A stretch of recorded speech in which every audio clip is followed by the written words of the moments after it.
Hi, my name is Ashley. I am a mom of two. I have a 4-year-old and an 8-year-old. Very active family. I'm a very active person, love to dance. Always have danced since I was little, dance around with the kids, anything we can do to stay busy and active. When I was 16 years old, I was involved in a terrible car accident.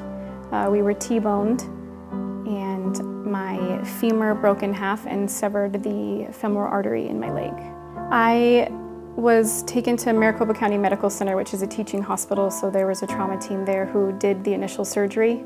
Vascular surgery went in and did the initial bypass first. Then they had ortho come in to put the rods in my leg, and when they came back in, they noticed that my toes were dark again and that there was a kink in the bypass that they initially did. Therefore, they had to go back in and completely revise it all over again, all in the same night. It was a duration of 9 hours. At that time is when they went out and had my mom sign the papers to amputate my leg, because they weren't sure if, after all that had happened in that duration, if it was gonna take. They were able to save my leg, but I was still faced with many complications, and when the accident happened, they told me that I would never walk again, let alone dance ever again, so of course that was devastating.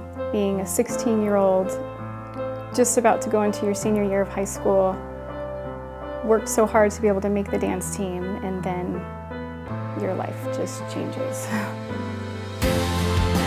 I was in ICU for about a week and a half, and then they transferred me over to a nursing home where I stayed for 2 months.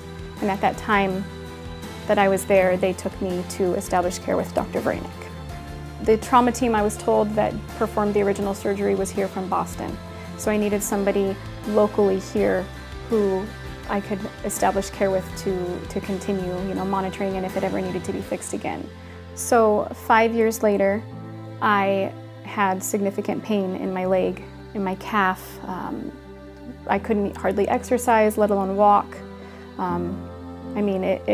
It impacted my day-to-day living.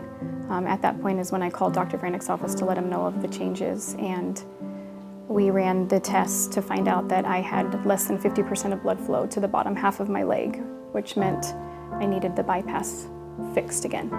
I, at that point, for the first time, was completely confident that I had absolutely no worries. He never made me feel anything other than he was going to save my leg. I never doubted him in any way, shape, or form. It's always scary going in and they tell you all the risks, like, you could possibly lose your leg, but I never had a doubt in my mind. In 2007 is when Dr. Vranek did a creative bypass on my leg. I've been fine ever since. Live a healthy lifestyle. I can dance, I'm active. Everything's been great, pain-free. All of my, regular testing is perfect. And I actually now work for Western Vascular Institute, Dr. Vranek. I am their new patient coordinator and their front office supervisor. It was fascinating to me how they changed people's lives, and I wanted to be a part of the team that did that for people just like they did me. If I could give patients any sort of a recommendation, if they ever need vascular care, to make sure that they choose Western Vascular, of course, and make sure you're finding a physician that is in the specialty that you need. Somebody who's trained to do vascular surgery.